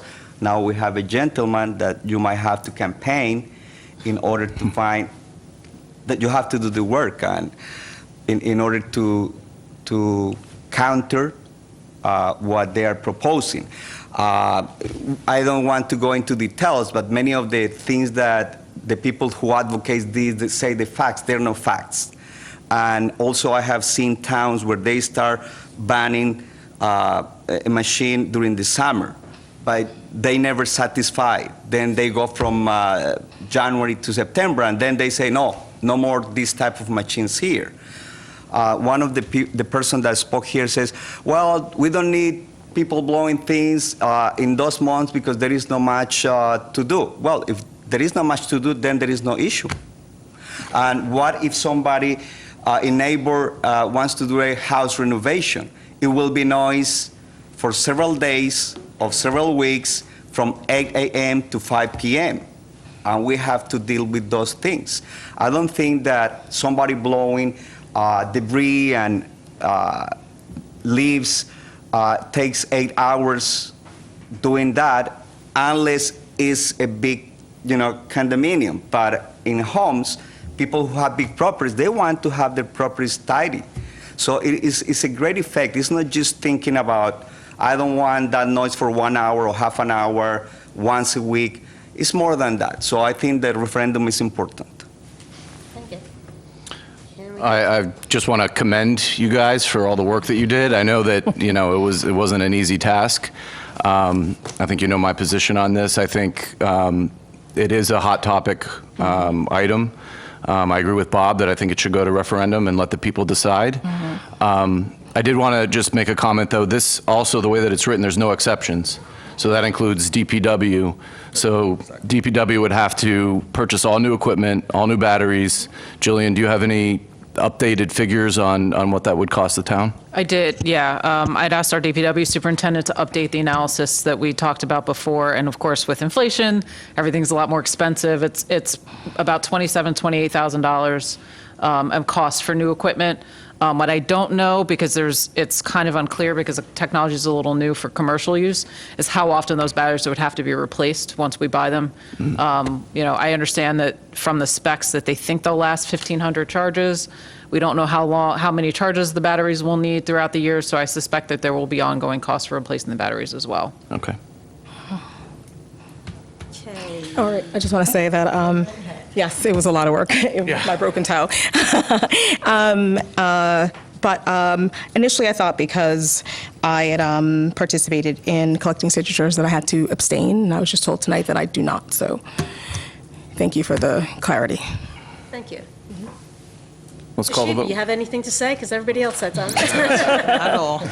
Okay, you're good. All right. Margot, please call the question. On the adoption of ordinance O-23-2023, Councilman Armington. Yes.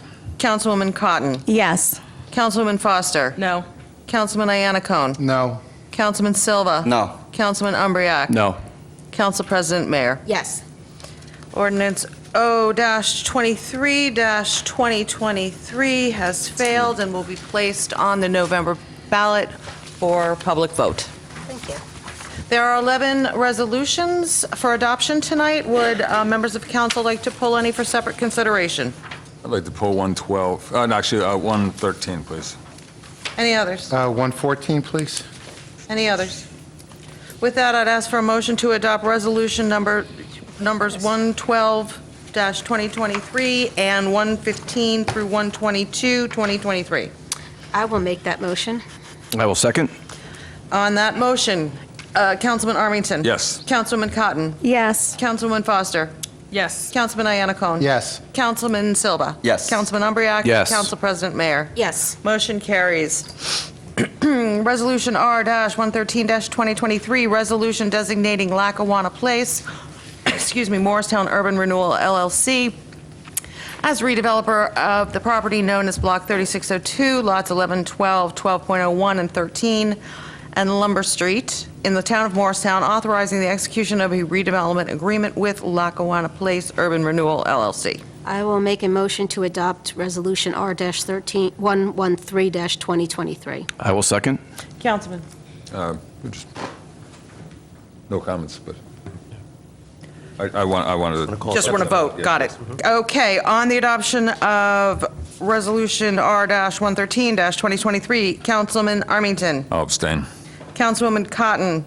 Yes. Councilwoman Foster. Yes. Councilman Iannacone. Yes. Councilman Silva. Yes. Councilman Umbriak. Yes. Council President Mayer. Yes. Motion carries. Resolution R-114-2023, resolution authorizing the lease of up to 140 parking spaces on a month-to-month basis at 200 South Street, Morristown, New Jersey. I will make a motion to adopt Resolution R-114-2023. I'll second. Councilman? Question. Now, I'm going to be a bit of a devil here. Is there anything we can do with this parking lot? I mean, it looks horrible. It just looks bad. You know, it's just, you know, it's expensive, I know, but it's probably drives you crazy too, okay? But it's not paved as nicely as it should, has no green in it. You know, here we are, we're a tree city. You know, we have no trees planted, we have no aisles in it. It's just this big block of asphalt, okay? Absorbing. Okay, heat absorbing. Now, I want to vote yes for this, okay, because I've been voting yes for this for 8 years, but I just need to make my comment, and I know you guys agree. Let's see what we can do with this parking lot if we get a chance. I would suggest that you demolish the parking lot and you move the town hall to the post office. Thank you, Councilman. I concur. I will. For the record, I think he's joking. Whatever you want. I don't think he's joking. Okay, on the adoption of Resolution R-114-2023, Councilman Armington. Yes. Councilwoman Cotton. Yes. Councilwoman Foster. Yes. Councilman Iannacone. Yes. Councilman Silva. Yes. Councilman Umbriak. Yes. Council President Mayer. Yes.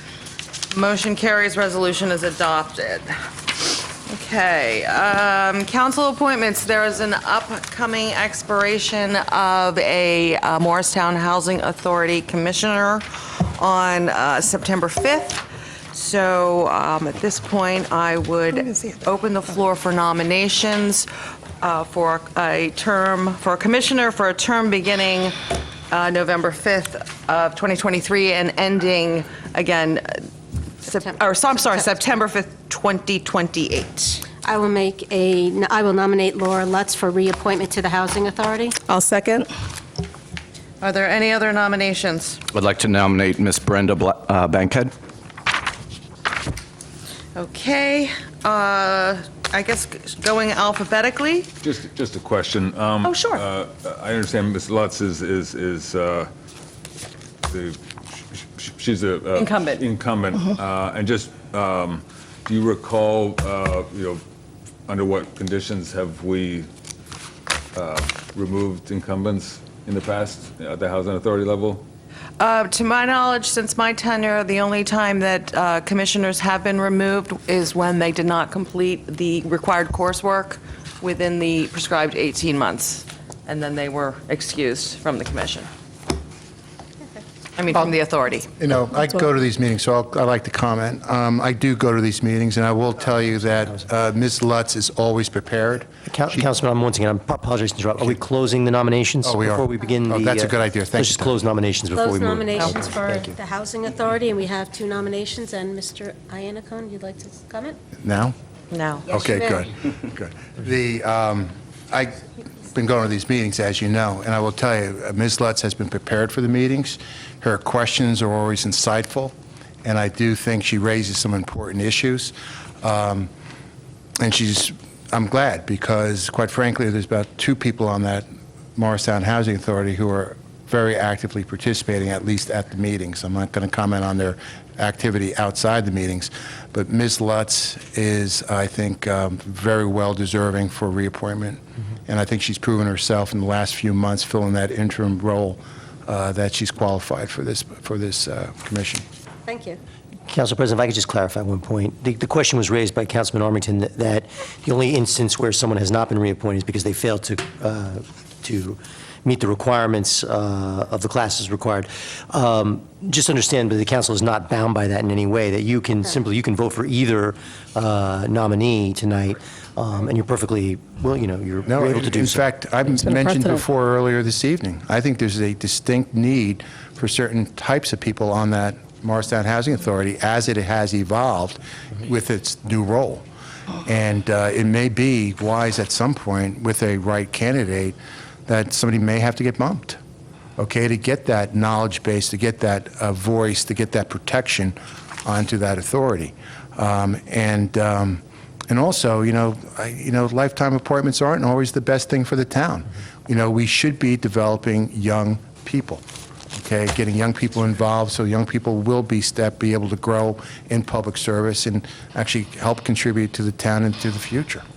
The reason I brought it up was I just wanted to, we did receive a letter from the chairwoman of the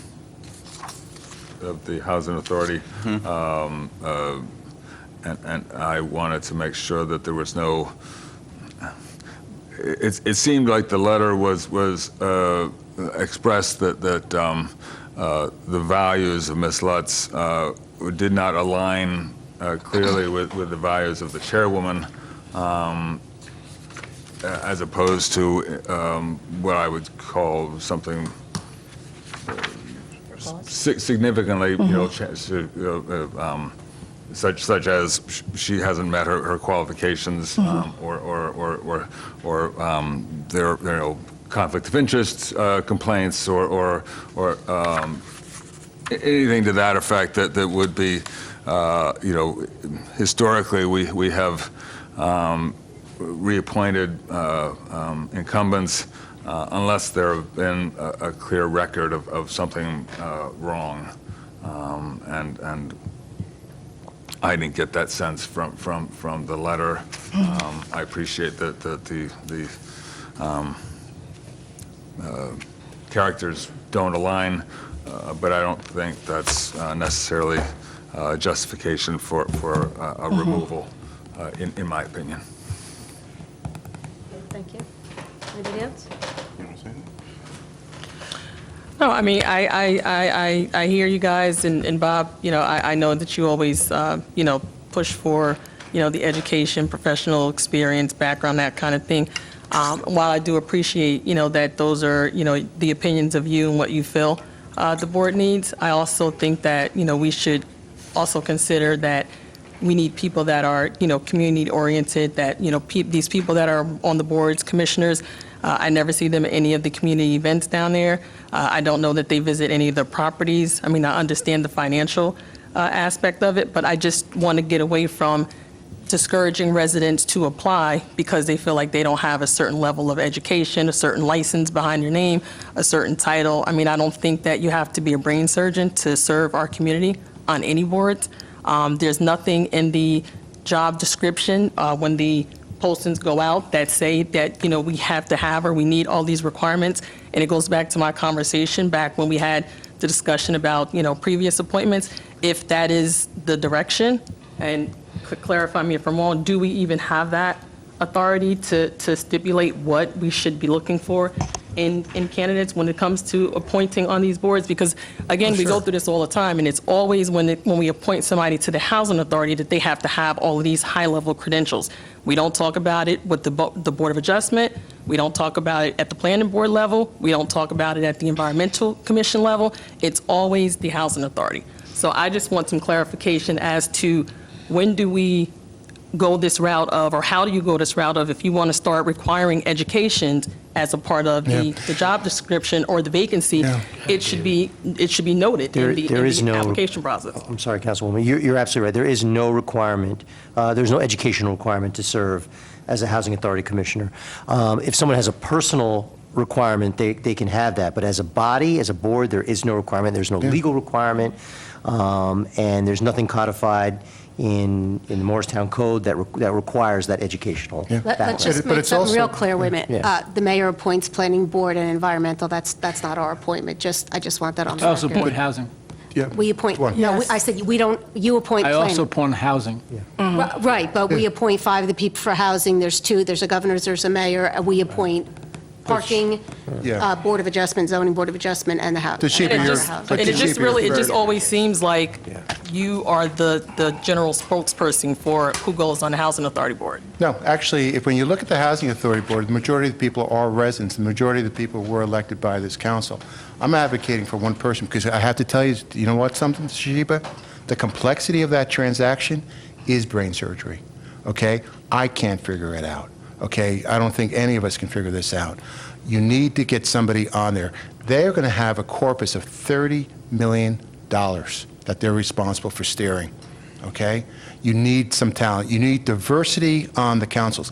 I beg to disagree with you. When we're looking for people for Board of Adjustment, which we do appoint the majority of the members there, we do look at their qualifications. We do ask them, do they have an engineering background? Do they have construction backgrounds? Are they capable? Because there, the rules are complicated. For somebody to actually take those classes that are necessary to sit on the Housing Authority, to do that education, those aren't easy classes.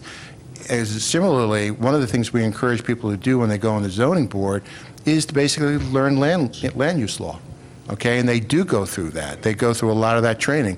It's also the reason why when you get good people on boards that have gotten the training and are contributing and are active, going to meetings, you keep them on the board because they do have that knowledge base.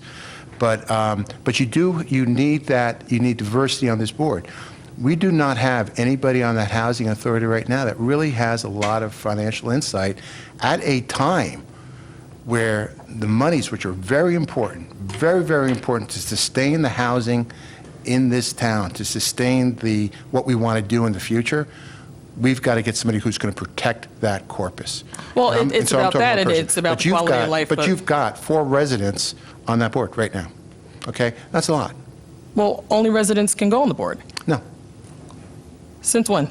We can appoint people. I think there's from one outside. resident member and one... You don't have to be a Yeah. Morristown You don't have resident to, to be on you don't even have to be a resident of the town. I'm just going to say whoever we nominated, but whoever we vote on, I'm hoping that, I know the chair is a lovely woman, that she'll reach out and solve whatever Sure. differences, and if it's a new person, work with these people. Again, lovely woman, I know she's willing to work to make this all a cohesive group, and they could all work together. Yeah, So- I want to say something. My only concern is this is like the second time we've gotten a letter just before reappointing someone, and if there was some major concerns, which I didn't really see in this letter right here, like someone's threatening people or whatever, that type of thing, or not completing their courses, we should get this before. So it should be in a timely manner where, we can make a decision then. I mean, obviously, after reading it, you can make a choice, but it just seems like I know for a fact this is the second letter we've received just before a reappointment. No, let me clarify that. One was before putting someone on the board, and now a reappointment, but still from a chair. So that's my concern. I would like it if someone had a comment or a concern that they would email all of us sooner. And sometimes that just makes me feel like we need to start surveying some of the commissioners, whether while they're up there, whether they're chair or not, of what their feelings are about the board. So, because if we're going to put in opinions or how someone appears, whether genuinely bringing something toward this board, it would be nice to have more opinions than just one. Years ago, there used to be these members who had email addresses. So a person could actually email everyone on the board, which makes it easier for communication or to kind of establish a relationship with some of the members who they don't see in the community. I was wondering why that stopped happening. Perhaps maybe they need to have that again so that the residents could have access to these commissioners as well. Are you saying that the commissioners don't have email addresses? Do they? I served for 2 years and I had an email address. Okay, because It's available to them, to the residents, if they want. Well, sure. I mean, it's on the website. Okay. Oh, And I again, also because think, initially it to your was- point, Councilwoman Cotton, I mean, we as council members, if we are concerned or, we have questions, about reappointments or about just anybody serving on any of the boards, I think we have a responsibility to reach out as well. So, just know that as a council person that, you can always reach out to, the chair or anybody else that's serving on any of the boards to ask any type of questions and that kind of thing before we make these appointments. Absolutely. Thank you. And I just want to add something. As I read the letter, my perception is this is not about feelings. It's more about, it's not about feelings. I go and I read between the lines, and it's more about, being with the vision and with what you want to accomplish there at the MHA. Is working as a team like we do here. So, and you're right when you say that this come at the last minute, so we don't have the time to ask questions to get in depth what is the issue. So it makes it difficult the voting. The last point I'd like to make, though, is that, we have to help this housing authority change to what it needs to be now under this new structure. Everybody's still thinking that's the same that it was before the RAD. It's not. It's about money. It's about finances. It's about who's managing. What we really should be encouraging is empowerment of the residents there, okay, in a forum where they will be heard. Under the old structure, when they came to a housing authority meeting, they can talk to the owner, they can talk to the manager, they can talk to the people who are operating the property. That is not the case anymore. You come to a housing authority meeting, they have no authority over any of that, okay? There should be a forum, and we should be encouraging a forum to be created where the residents of our public housing, both people in the old Morristown Housing Authority units and also all the other Section 8 units in town, which are not necessarily prior properties of the Morristown Housing Authority. You have another, 180 other vouchers out there that aren't included. But no one ever included them in the discussion. Bob, can I ask Okay? you? Let me finish. And where I'm going with this is, let's help them create what you're talking about, Toshiba, which is where is that new entity where you create the nexus, you create the conversation, and you create basically the problem solving in a place where the residents can be heard, because this group does not have that power any longer, and that's what we should be working on. That's what we should commit ourselves to doing. I mean, I know you wholeheartedly agree with that. Yeah. And Nathan, I couldn't find their email addresses, because I did look up there and I couldn't find it, so that's why. It should be on the website. Bob, are they always going to have their meetings upstairs on the fourth floor? Or They gonna are. start rotating They are. them What was again nice back to the about buildings? Manahan, when they had them over in Manahan, people could walk, and it was right there. Now we're in Town Hall. Now I understand. And the reason why they did that is because they wanted to create, and all due respect to Keith, they did that because they wanted to create distance, because they no longer own the property. They still own that Manahan building. The Manahan, the Residence Center? Residence Center. Yes, that's true. Is the one building that is controlled still. But they have meetings the there? meetings are here. Well, they could have these tenant meetings. Again, we keep going back. We're even falling back into that same problem, where you're saying the housing authority had to get people to the housing authority meeting. No. You got to get people to a meeting where the owner's sitting there and the management company is sitting there. Because Are they hybrid?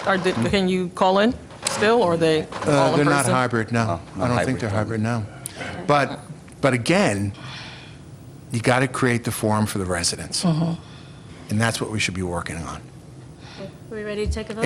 And quite honestly, Toshiba, you do got to get somebody who's financially savvy on that board, or else we're going to have bigger problems in the future. Well, I mean, your opinion is, that's your opinion. Come to the meetings and listen. Should. Okay. We will.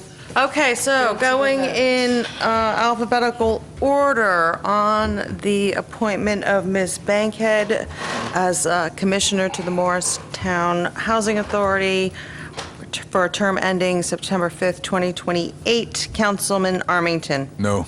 Councilwoman Cotton. Abstain. Councilman Foster. Oh, yes. For Ms. Bankhead. Yes. Councilman Iannacone. No. Councilman Silva. Yes. Councilman Umbriak. Yes. Council President Mayer. No. Okay. On the appointment of Ms. Lutz as a Commissioner to the Morristown Housing Authority to a term ending September 5th, 2028, Councilman Armington. Yes. Councilwoman Cotton. Yes. Councilman Foster. No. Councilman Iannacone. Yes. Councilman Silva. No. Councilman Umbriak. No. Council President Mayer. Yes. With that, Ms. Lutz is hereby reappointed to the Morristown Housing Authority as a commissioner for a 5-year term ending September 5th, 2028. Okay, moving on, unfinished old business, we don't have any new business. I will make a motion to adjourn this meeting. I'll second.